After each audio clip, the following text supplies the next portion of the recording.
السلام علیکم ورحمۃ اللہ وبرکاتہ۔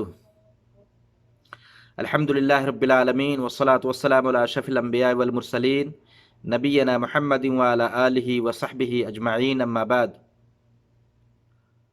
فاعوذ باللہ السمیع العلیم من الشیطان الرجیم ویطعمون الطعام علی حبہ مسکینا ویتیما واسیرا انما نطعمکم لوجہ اللہ لا نرید منکم جزاء ولا شکورا۔ وقال النبی صلی اللہ علیہ وسلم من فطر صائما كان له مثل اجره غیر انه لا ينقص من اجر الصائم شیئا، رواہ ترمذی۔ میرے دینی اور اسلامی ساتھیوں، آج بھائیوں کے سامنے باذن اللہ تعالی روزہ داروں کو افطار کرانے کی فضیلت، اس موضوع پر کتاب سنت کی روشنی میں باتیں کروں گا۔ جیسا کہ ابھی آپ کے سامنے سورۃ الانسان آیت نمبر 8 اور 9 پڑھی گئی ہے، اللہ اپنے نیک بندوں کے اوصاف بیان کر رہے ہیں۔ رب کا فرمان ہے وَيُطْعِمُونَ الطَّعَامَ عَلَى حُبِّهِ مِسْكِينًا وَيَتِيمًا وَأَسِيرًا، اللہ کے بندے اللہ کی محبت کے خاطر، اللہ کی رضا اور خوشنودی کے لیے مسکینوں کو، یتیموں کو اور قیدیوں کو کھلاتے ہیں، اور ساتھ ہی یہ کہنا بھی ہوتا ہے انما نطعمکم لوجہ اللہ، ہم تو تمہیں صرف اللہ کی رضا اور خوشنودی کے لیے کھلا رہے ہیں، لا نرید منکم جزاء ولا شکورا، ہم تم سے کوئی بدلہ یا شکر گزاری نہیں چاہتے کہ تم میرا شکریہ ادا کرو۔ اللہ اکبر۔ بھائیو، یہ ہے اللہ کے بندوں کے اوصاف، ان کی خوبیاں، ان کے محاسن، ان کی اچھائیاں اور ان کی وشیشتائیں، جہاں بہت ساری خوبیاں عباد اللہ، عباد الرحمن اور اللہ کے نیک بندوں کے ہیں، ان میں سے یہ خوبی بھی ہے کہ وہ اللہ کی رضا اور خوشنودی کے لیے ایک دوسروں کو کھلاتے ہیں۔ میرے بھائیو، لہذا ہمیں چاہیے کہ ان ایام میں، یہ قیمتی ایام ہے ماہ رمضان کے، ان ایام میں، ان دنوں میں بالخصوص اپنے غریب بھائیوں کو نہ بھولیں، جن کے گھروں میں چولہا نہیں جلتا ہوگا، اور ہمارے اندر یہ خوبی آنی چاہیے کہ ہم اپنے بھائیوں کو افطار کرائیں، یا نہیں تو افطار کے ضروری اشیاء اپنے بھائیوں کو گھر بھیج دیا کریں۔ اس کی بڑی فضیلت آئی ہے، جیسا کہ ابھی آپ کے سامنے سنن ترمذی کی حدیث بھی پڑھی ہے۔ راوی زید بن خالد الجہنی رضی اللہ تعالیٰ عنہ کہتے ہیں قال رسول اللہ صلی اللہ علیہ وسلم، آپ صلی اللہ علیہ وسلم نے فرمایا من فطر صائما كان له مثل اجره غیر انه لا ينقص من اجر الصائم شیئا۔ آپ نے فرمایا من فطر صائما، جس شخص نے کسی روزہ دار کو افطار کرایا، كان له مثل اجره غیر انه لا ينقص من اجر الصائم، کہتے ہیں کہ افطار کرانے والے کو روزہ دار کے برابر ثواب ملے گا، ویسے ہی اسے اجر دیا جائے گا، بغیر روزہ داروں کے اجر و ثواب میں کمی کی ہوئی ہے۔ میرے بھائیو، یہ ہے افطار کرانے کی فضیلت۔ سنن ترمذی کی 807 نمبر کی حدیث ہے، ابن ماجہ کی 1746 نمبر کی، اور پھر علامہ البانی رحمہ اللہ نے اسے صحیح الجامع کے اندر صحیح کہا ہے۔ میرے بھائیو، دیکھ لیا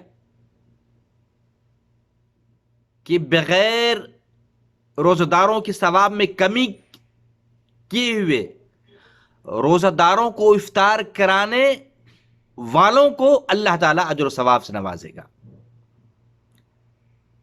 ایک تو یہ کہ افطار کرانے والا خود روزہ دار ہے اسے تو ثواب ملے گا ہی، اور ساتھ ہی ایک روزہ دار دوسرے روزہ دار بھائیوں کو افطار کراتا ہے، کھانا کھلاتا ہے، ڈبل ثواب میرے بھائیوں۔ اور ہمارے اسلاف کا یہ عمل رہا ہے۔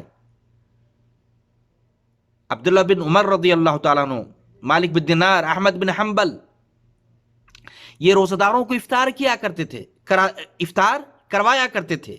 بلکہ عبداللہ بن عمر کے بارے میں آتا ہے وَكَانَ ابْنُ عُمَرَ لَا يُفْطِرُ إِلَّا مَعَ الْيَتَامَى وَالْمَسَاكِينِ، عبداللہ بن عمر رضی اللہ تعالیٰ عنہ یہ تو یتیموں کے ساتھ، مسکینوں کے ساتھ ہی افطار کرتے تھے۔ اللہ اکبر۔ ہمارے اندر یہ وصف، یہ خوبی آنی چاہیے، ہم اپنے بھائیوں کا خیال کریں اور انہیں افطار کرانے کی طرف ہم اور آپ توجہ دیں میرے بھائیوں۔ اور یاد رکھا جائے، کھانا کھلانا یہ تو اسلام کا ایک حصہ ہے۔ حدیث آتی ہے،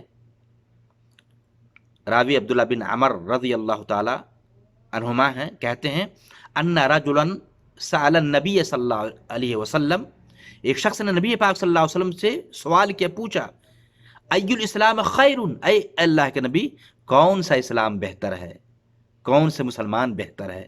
آپ نے فرمایا قال تطعم الطعام وتقرأ السلام على من عرفت ومن لم تعرف، رواہ البخاری، یہ بخاری کی حدیث نمبر 12 ہے۔ آپ نے سوال کا جواب دیتے ہوئے بتایا کہ بہترین اسلام تو یہ ہے، بہتر مسلمان تو یہ ہے۔ آپ نے فرماتے ہوئے کہا کہ تطعم الطعام، کہ تو کھانا کھلاؤ، وتقرأ السلام، ایک دوسرے کو سلام کرو، چاہے تم پہچانتے ہو یا نہ پہچانتے ہو۔ میرے بھائیو، دیکھا آپ نے، امام بخاری نے صحیح بخاری کے اندر اس حدیث کو لایا ہے اور بتایا ہے، یہ باب باندھ کر کہ بابن اطعام الطعام من الاسلام، کہ کھانا کھلانا یہ اسلام کا حصہ ہے۔ اور میرے بھائیو، ایک دوسرے کو کھلانے پر، ایک دوسرے کو افطار کرانے پر آپسی محبت بڑھتی ہے، آپسی محبت بڑھتی ہے۔ اور یہ آپسی محبت، ایک دوسرے سے محبت کرنا، یہ تو میرے بھائیو دخول جنت کے اسباب میں سے ایک تو سبب بھی ہے، جیسا کہ حدیث آتی ہے۔ نبی پاک صلی اللہ علیہ وسلم فرمایا، راوی ابو ہریرہ رضی اللہ تعالیٰ عنہ، آپ صلی اللہ علیہ وسلم نے فرمایا لا تدخلوا الجنة حتى تؤمنوا ولا تؤمنوا حتى تحابوا، لا تدخلوا الجنة حتى تؤمنوا، تم جنت میں داخل نہیں ہو سکتے یہاں تک کہ تم ایمان لے آؤ، رب پر یقین کر لو، مکمل ایمان رکھو۔ ولا تؤمنوا حتى تحابوا، اور مکمل مومن بھی نہیں ہو سکتے، کامل ایمان والے نہیں کہلا سکتے حتی تحابوا، یہاں تک کہ آپس میں ایک دوسرے سے محبت کرو میرے بھائی۔ تو یہ آپسی محبت ایک دوسرے کو کھانا کھلانے سے، افطار کرانے سے، بھائیوں کو روزہ کھلوانے سے بڑھتی ہے، اور معاشرے میں، سوسائٹی کے اندر، گاؤں گھر میں ایک اچھے معاشرے کی تشکیل بھی ہوتی ہے۔ لہذا میرے بھائیوں، اس پہلو پہ ہم اور آپ دھیان دیں۔ جہاں بھائیوں کے اندر بہت ساری خوبیاں ہیں، اس خوبی کو بھی اپنے اندر پیدا کرنے کی ہم اور آپ کوشش کریں۔ اللہ سے دعا ہے کہ اللہ تعالی ہم تمام مسلمان بھائیوں کو کھانا کھلانے، روزہ داروں کو روزہ کھلوانے، افطار کرانے کی ہم سب کو اللہ کی رضا کے لیے توفیق عطا فرمائے۔ آمین۔ وآخر دعوانا ان الحمدللہ رب العالمین، والسلام علیکم ورحمۃ اللہ وبرکاتہ۔